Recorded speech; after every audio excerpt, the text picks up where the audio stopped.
Саламатсыздар ма? Бүгінгі жиынға қатысушылар, менің есімім Пірәлі Жұлдыз Ертайқызы, кент әкім аппаратының әдіскері болып табыламын. Қоғамдық тыңдаулар өткізу қағидаларын бекіту туралы бұйрығына сәйкес жергілікті атқарушы органның өкілі ретінде, яғни төрайымы ретінде өзімді ұсынамын. Хатшысы ретінде Шамшиева Ританы сайласақ, қарсылықтарыңыз жоқ па? Онда бір ауыздан сайланды. Қоғамдық тыңдауды ашық деп жариялаймын. Есімім Пірәлі Жұлдыз Ертайқызы, кент әкім аппаратының әдіскері.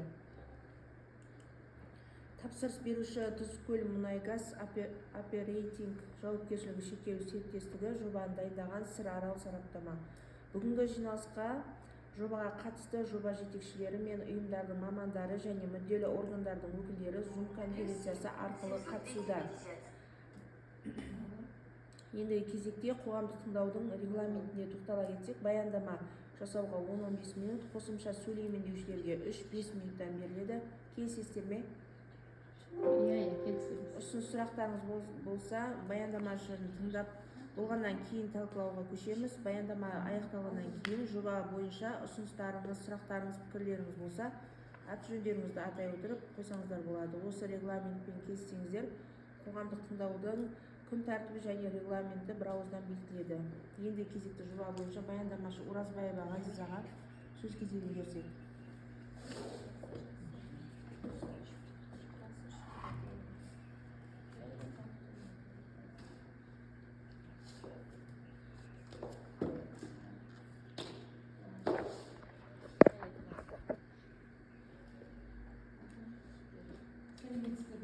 Бүгінгі қоғамдық тыңдаудың тақырыбы Қызылорда облысы Сырдария ауданы Тұзкөл мұнай-газ ЖШС-ның 10-57 шарттық аумағында тереңдігі 800 метр барлау эксплуатациялық ұңғымасының қазу жұмыстары топтық техникалық жобасына қоршаған ортаны қорғау бөлімімен бірге табиғат қорғау іс-шаралары жоспары бойынша ашық жиналыс түрінде қоғамдық тыңдау өткізіледі. Жобаны әзірлеуші Сыр Арал сараптама жауапкершілігі шектеулі серіктестігі, тапсырыс беруші Тұзкөл мұнай-газ оперейтинг жауапкершілігі шектеулі серіктестігі. Жалпы мәлімет мекеме жөнінде. Мекеме мұнай және газ өндіру өнеркәсібімен айналысады. Объект Қызылорда облысы Сырдария ауданы Жаңбыршы кен орнында қарастырылып отыр. Ең жақын елді мекендер облыс орталығы Қызылорда қаласы оңтүстікке қарай 110 километрде, Тереңөзек темір жол станциясы оңтүстік батысқа қарай 100 километрде, Жалағаш темір жол станциясы 150 километрде және Жусалы темір жол станциясы батысқа қарай 210 километрде орналасқан. Қуат көздері жоқ, электр және жылуды дизельдік отынмен жұмыс жасайтын автономды электр станциялары қамтамасыз етеді.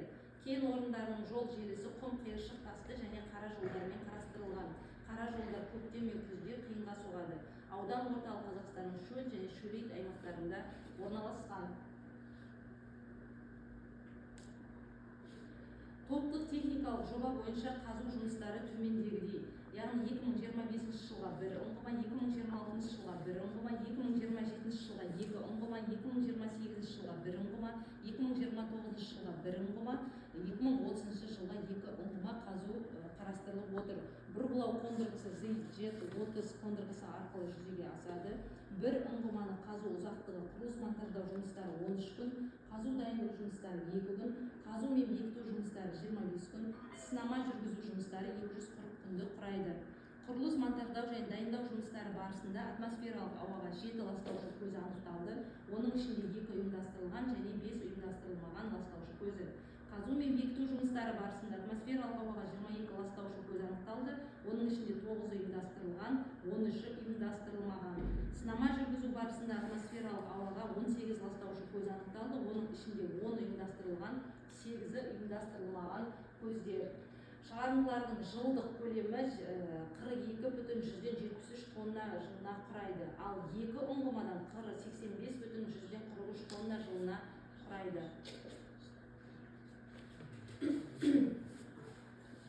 Құрылыс және пайдалану кезеңінде су ресурстарының қажеттіліктері. Ұңғымаларды бұрғылау және бұрғылау жұмыстарын жүргізу кезінде су келесі қажеттіліктерге пайдаланылады.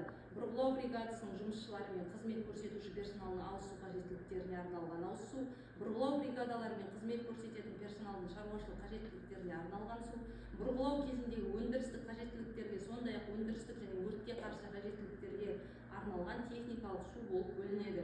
Бұл ауданның жерасты сулары жоғары минералданған, сондықтан вахталық лагерлер мен бұрғылау бригадаларын ауыз сумен қамтамасыз ету үшін жарамсыз. Сол себептен бөтелкедегі сумен қамтамасыз етіледі. Жақын елді мекен Қызылорда қаласы 113 километрден тасымалданады. Бұрғылау қондырғыларын техникалық сумен қамтамасыз ету 10 километр қашықтықта орналасқан кен орнынан жүзеге асырылады. Техникалық суды сақтау жалпы көлемі 150 кубтық резервуарда қарастырылған, ал ауыз су мен тұрмыстық қажеттіліктерге арналған суды сақтау сыйымдылығы 20 метр куб резервуарда қарастырылған. Бұрғылау учаскесінің аумағында вахталық қалашықта 2 уақытша кәріз жүйесі бар. Бірінші шаруашылық, тұрмыстық және өнеркәсіптік. Вахталық қалашықтағы тұрмыстық және өндірістік ағынды сулар уақытша құбырлар жүйесі арқылы жер үсті және жер асты суларынан оқшауланған септикке жіберіледі. Оның көлемі 20 метр кубты құрайды. Септик болған кезде сарқынды сулар сорылып, Батыс Тұзкөл кен орнында орналасқан Тұзкөл мұнай-газ оперейтинг жауапкершілігі шектеулі серіктестігінің биологиялық тоғандарына тасымалданады. Бұрғылау жұмыстары аяқталғаннан кейін септиктер босатылып, дезинфекцияланады. Септиктер алаңы қалпына келтіріледі.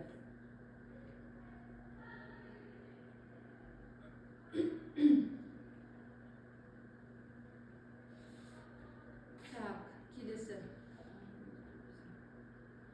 Мына таблицада жалпы мекемеде құрылыс барысында пайдаланатын су көлемі мөлшері көрсетілген. Адам бір күнге питьевой 20 литр су кісіне пайдаланылады, ал бытовой тұрмыстық қажеттіліктерге 25 литр тәулігіне пайдаланылады. Есеп бойынша бір скважина, бір ұңғыманы қазу барысында 589,205 су пайдаланылады. Ал ағын сулардың көлемі 356,34 метр куб периодты құрайды. Келесі қалдықтың түрлері және көлемі.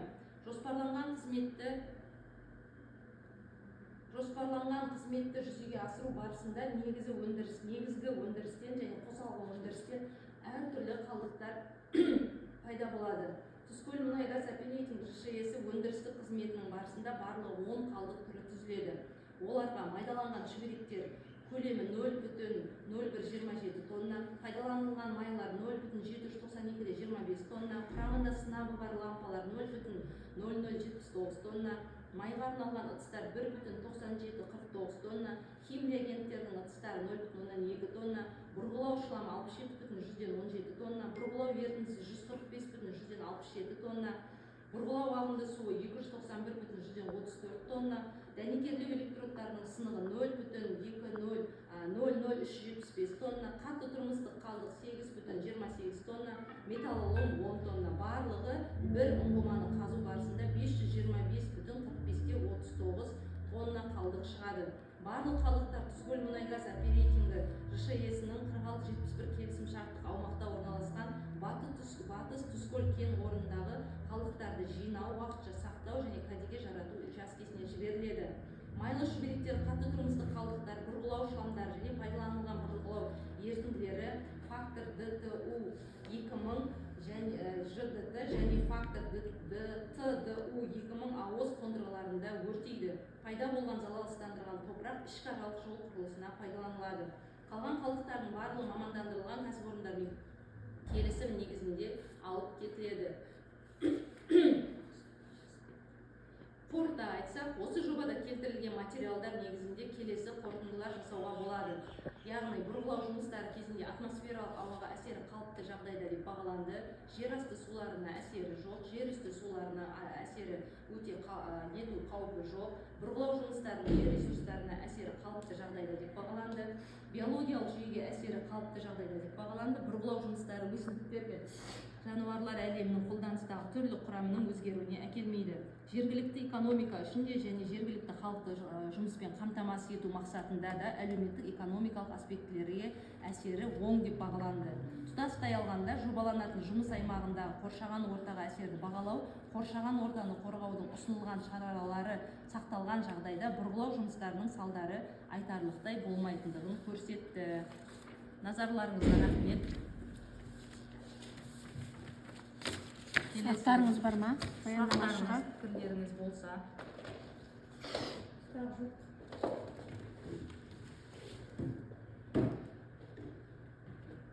Маржан естіп тұрсың.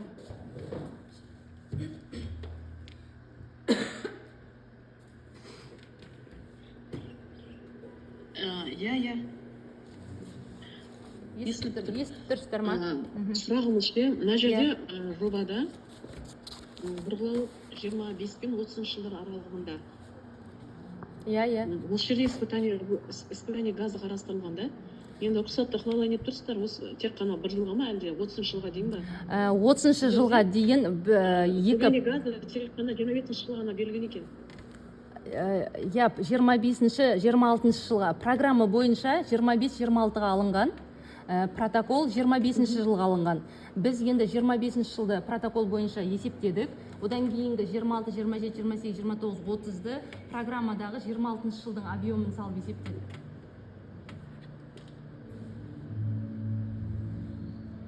Рұқсат сжигание на газы жоқ қой сіздерде? Жоқ, ол проекті бола береді, бірақ жыл сайын алып отырады ғой сол объемды. 0 бүтін. Иә, эксплуатациясын НДВ проектіге қосады ғой, бұяқта эксплуатация жоқ қой. Тек строительство. Құрылысы ғана ғой, Иә.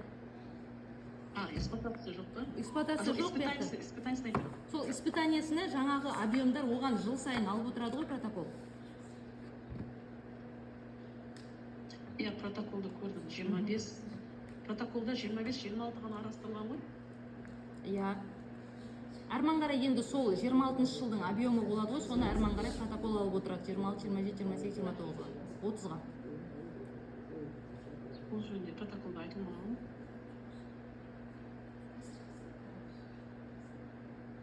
Протоколда ол туралы айтылмаған.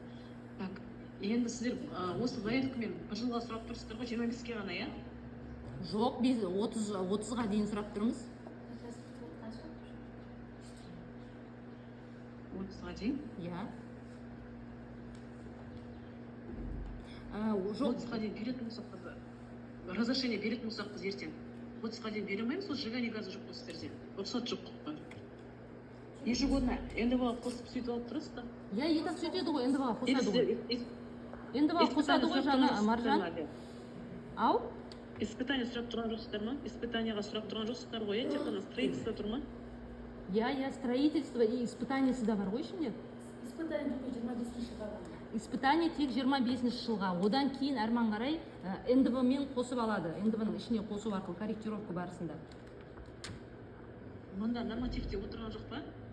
Испытаниясы 30 жылға дейін? 30 жылға дейін норматив бар. Бере алмаймыз біз нормативті, өйткені сжигание газ құжаттары болу керек жағатын. Тек 25-тің испытаниясын бересіздер де, сонда әрман қарай тек строительствоны бересіздер ма? 30-ға дейін? Иә. Хорошо. Иә. Хорошо, иә. Методика 63-тің заңына сәйкес рұқсат сжигание газын рұқсат болу керек міндетті. Иә, ол түсінікті Маржан, онда замечание барысында жазарсыз, иә оны.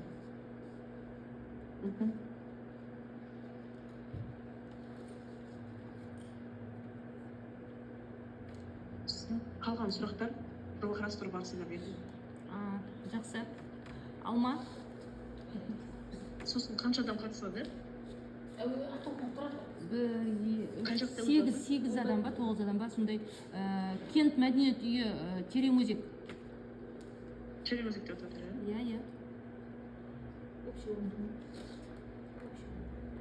Жақсы. Алма? Менде сұрақ жоқ. Қатысушыларды бір көрсетіп үшін өтсеңіздер. Көрініп жатыр, мама, айтып жіберсеңізші, көрініп жатыр, көрінбей жатыр, мен компьютерді бұрып отырғасым ан. Видеомен көрсете болады. Видеосы да бар ғой.